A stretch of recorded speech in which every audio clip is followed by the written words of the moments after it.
Namaste. The God in me sees the God in you. And when I'm sitting out there in the audience and we're all singing along, I hear you. But from up here, watching you all sing was lovely. Thank you so much for being here. I had a really lovely talk planned for you. Things changed. Did you notice things changed in the last, I don't know. Actually, for me, it's been about a month. So in December, I celebrated Cheryl's birthday with her, and afterwards, everybody in the house did a COVID test because Elisha got COVID, so we all did a COVID test, and we were all positive. I love being positive. I've always considered myself a positive person, but how am I doing? Okay. I have a few things that are not ordinary in my body, and I'm learning to live around them, and I'm still here, and I'm very happy about that. But I couldn't do a home repair work with the little kits you go get at the drugstore. Because of that, I had to go to the hospital in San Jose. Wait, my other companion is going to help me stop hissing at you. Susan. To the rescue.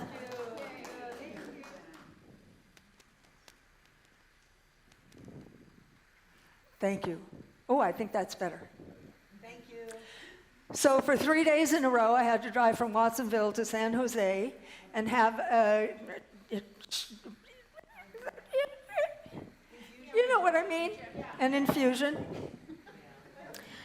to avoid COVID, because even though I have not had one single symptom at all, I think it was a false positive, I had to do that because it's easier to do that than if I got COVID and actually ended up with COVID. I don't want COVID. I've spent 3 years dodging and weaving about COVID. I don't want it now. So that was that. And on New Year's Eve, it rained on New Year's Eve. Did you notice that? And our house in Watsonville got flooded. So it flooded. You know, we're watching the backyard. Oh, look, there's a little water in the backyard. That's not too bad. And a very short time later, the water was up and starting to climb the stairs. And the house is at least 2 feet off the ground, so it didn't take very much time to fill 2 feet of water around the whole house, around the whole neighborhood. And so we had go bags packed, but you still got to get that stuff out in the car through 2 feet of cold, muddy water. My car was inundated. Cheryl's car was inundated. Both of our cars have been totaled. So, my topic today is the voice of God.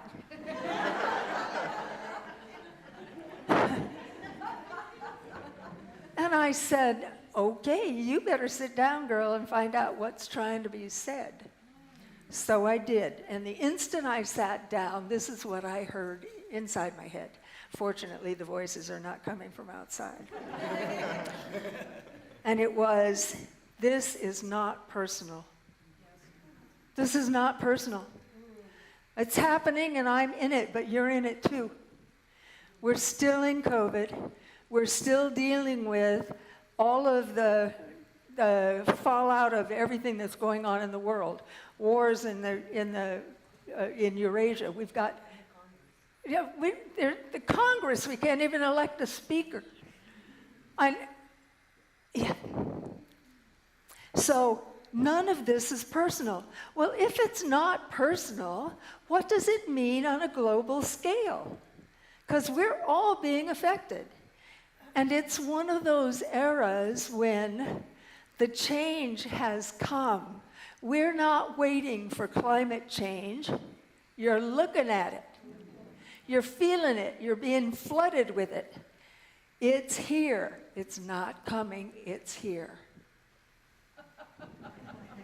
You could take the whole thing. I can do it by hand.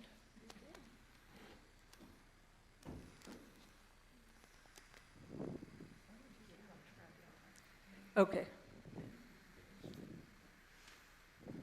And this is the kind of stuff we need. We need help, don't we?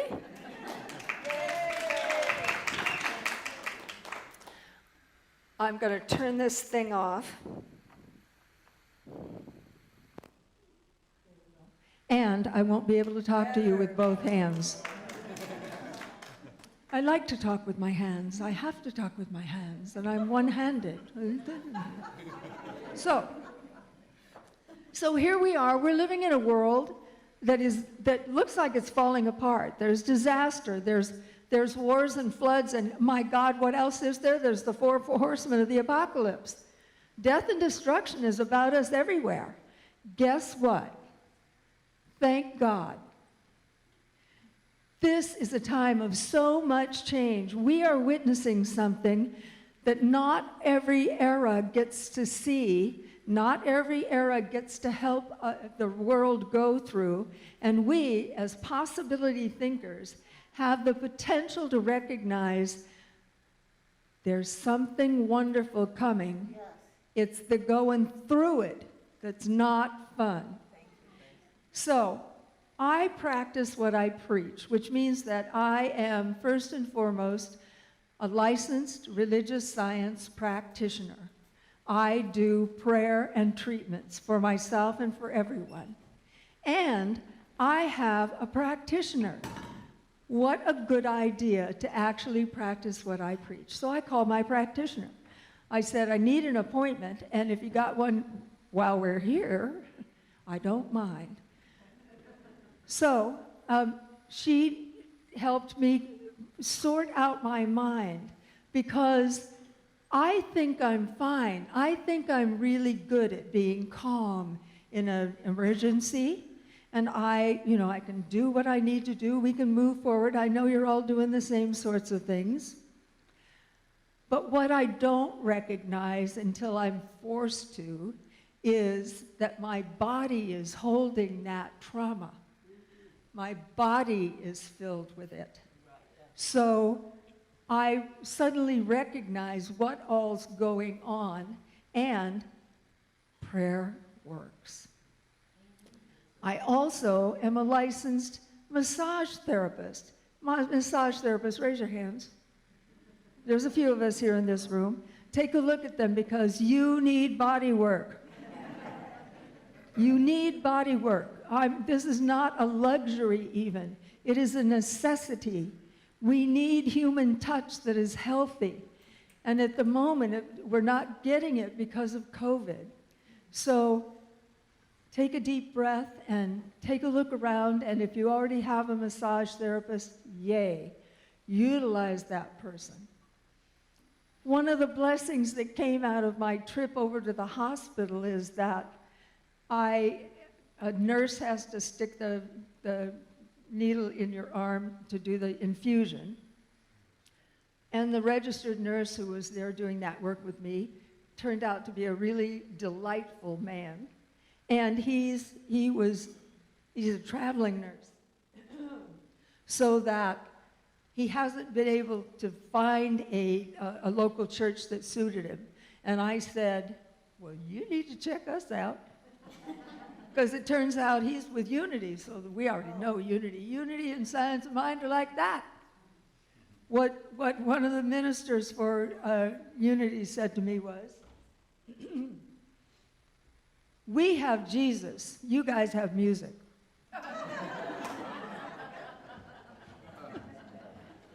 Well, I have to tell you, just the name of Jesus used to make me nervous. It's like, no, which is actually pretty ironic. And the more I've studied the words of Jesus, the more I understand what he's trying to say. So that these little things, there's so many layers of it. One of the things he says to Pontius Pilate is, Pilate says to him, I hear you're the Messiah. And he says, that is what you say I am. Well, it occurs to me that if you are an enlightened being, and I'm sure I'm in a room full of them, you can't say that about yourself. I can't say, I'm an enlightened person. That's just ego speaking. If you're an enlightened person, you would have to say, that's what you say I am. Somebody outside you has to recognize it if you're enlightened. You'll know. Maybe somebody will go, oh, how do you do? You look very enlightened to me. It could happen. So I've learned to love and appreciate the teachings of Jesus in a rather remarkable way. I actually don't cringe every time I go. But it has to do with the way Christianity has been presented throughout the centuries, yes? Don't you agree with me? Yes. It's all about what we translate those words and actions into that makes the difference, which is why I also continue to study Ernest Holmes' words. I have had my textbook for a very long time, and I underline stuff in there. Raise your hand if you've done that. Okay. I underline, I put parentheses, I write notes all over the thing. And when I go back and reread it, I go, well, when did they put this one in there? Something new will come to us through all the experiences we have. We open bigger and bigger and bigger to the experiences to the things that come to us, and you go, oh, I see what that means now. So in the process of, pardon me for going all over the place, I'm traumatized. I'm crazier than usual. I'm scattered all over the place. We moved out of the house because it's flooded, and we moved, and there's 4 of us, and we're large people. Well, not you. And we moved into a house that's very small, and it's already filled with people's stuff, and it's chaos in the house. There is no place to rest my eyes where there's not chaos. There's no place to move around the house. You have to sort of sidle. So there's no rest. There's no rest. And I have to get through it. And you're the way I go there. You're my sanity. I feel so blessed when I come to this place. The energy in this room is different than anywhere else. There's a loving group of people that we would hug each other a whole lot more if we weren't still going through the pandemic. And I need to remember to breathe. That's not a metaphor. I need to remember to breathe.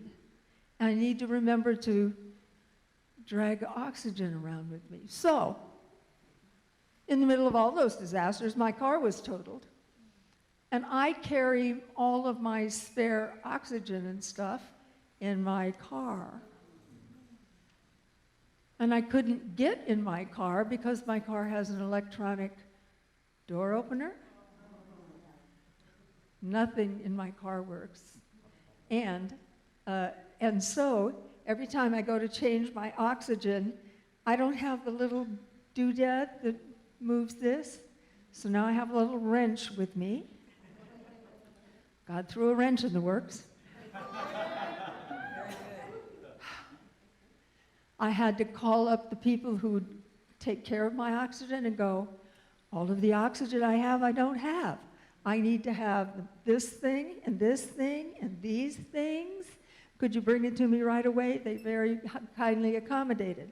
So the house we're living in, pardon me, I have to tell you all this stuff because it accumulates. The house we're staying in is Cheryl's son's, and he's a geek. I don't just mean a little geek, he's a big geek. And I mean it this way. We can't turn on the lights in the rooms because you have to go, hey, Google, turn on the kitchen light.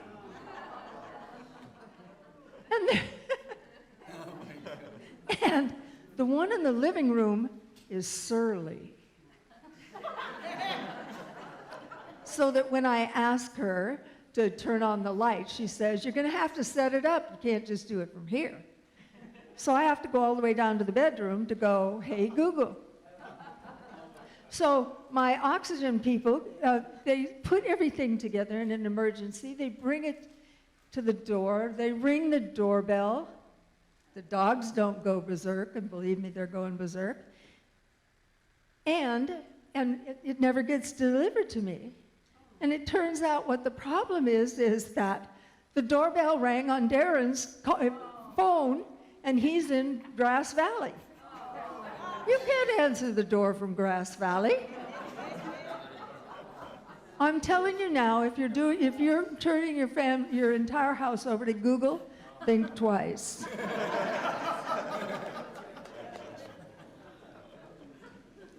It's a good thing I have a sense of humor about this stuff. Because if I couldn't laugh my way through it, this is murderous kind of stuff. I'd be thinking that this was personal. That I've done something, and it's like, what? I feel like Job. Like Job. Yeah, exactly. No, this is not personal. You're participating with it, and I'm very glad I get to stand up here and tell you about my experience. Because I believe some of you have had some pretty horrific experiences in the last few days yourselves. And we have to be able to laugh about it. The sooner we get to laughter, the sooner the healing happens. That's also true when you've been personally insulted by someone. The sooner that gets to be funny, the sooner you know you've done your forgiveness work. If you're still like this, you ain't laughing yet. If you aren't laughing, you still haven't forgiven yourself for being a victim of whatever you think you're a victim of. So all of these things that happen to us that bring on emotions that are difficult to deal with require recognizing it's not personal, you're just going through it. Just going through it. You can't go under it, you can't go over it, you can't go around it, you got to go through it. It's the only way to get to the other side. Now, I want to look at this in a much more dramatic way. If it's not personal, and it's not, what's it about? And I get to refer to Hinduism on this one because the Hindus have a God for everything. Thousands and thousands of gods.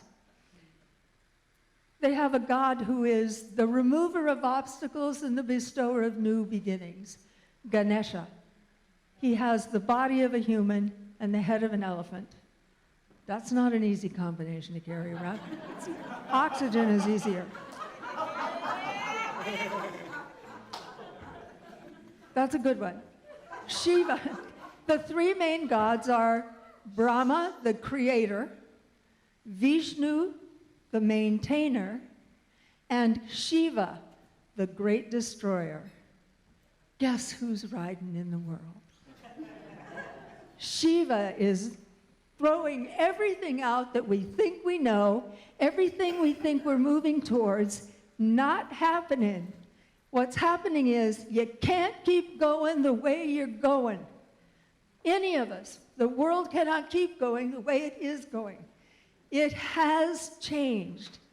The good news is we're going to see something dramatic and different. The bad news is it's not instantaneous. This part of the destruction is, but it's been heading towards this for a while. You know what I'm talking about.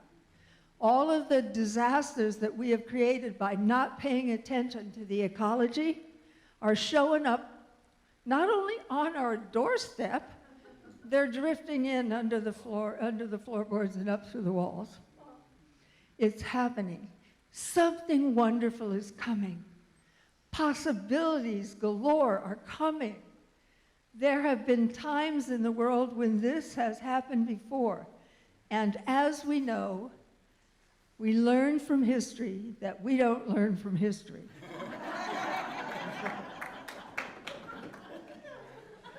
In 1348, the Black Plague came along. All kinds of changes happened in the world. And out of that, a whole new society came. Come talk to me if you want an entire history lesson. We'll chat. In the meantime, trust me on this one. It's not going to be fast because we got to go through it. But something wonderful is happening. You're part of it. Don't hold on to the disasters. They don't serve us in any way. When everything gets destroyed, throw it out and let's start again. And start with a higher purpose. Yes. There's something wonderful coming, and we're going to be part of that change and that shift. Can you agree with me? Yes. Yes.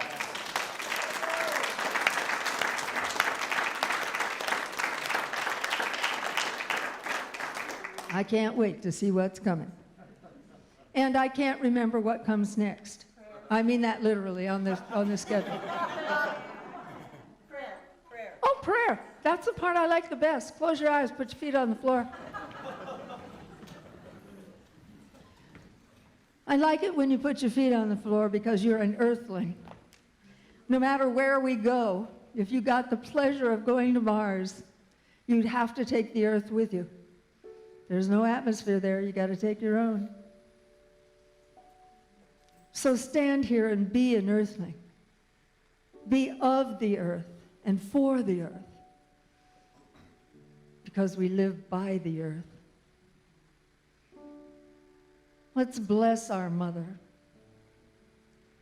Let's grow food. Let's nourish each other. Let's let the infinite pour through us in all its guises and all the 33,000 gods that are. Let it pour through us and raise our consciousness to a level of cooperation, of binding ourselves together with everyone on the planet. Let us strive towards not having an enemy anywhere. Let us nurture animals and humans and our own potential to be the change. This is the change we've been asking for. The change that we have been wanting to see is here now. We're going through it. And we're going to have a great time on the other side of it, watching things grow. I am so grateful to be here now, to be a witness to what's going on, to hold the high watch, and to allow the good that we are seeking to come forward. And all I have to do is say, yes, thank you, more please. And as we do that, we become part of the change, and the change is the reality we see. We are blessed and a blessing. And so it is. Amen.